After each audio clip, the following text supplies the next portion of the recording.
This is a sponsored video for this 5-pack of metal plant stands. So this is the largest one. It has 5 sizes, of course, and this one I even have a large heavy flower pot on, and I have little plants here. And then I wanted to show how you assemble these.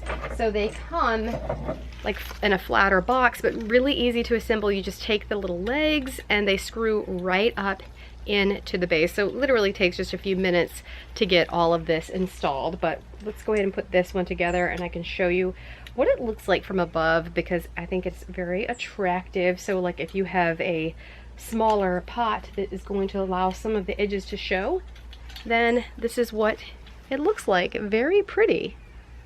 So let's take a closer look at the rest of these. So here's that large flower pot that I was talking about, and then it goes down in size. How cute. So no two are alike in size, of course, so keep that in mind.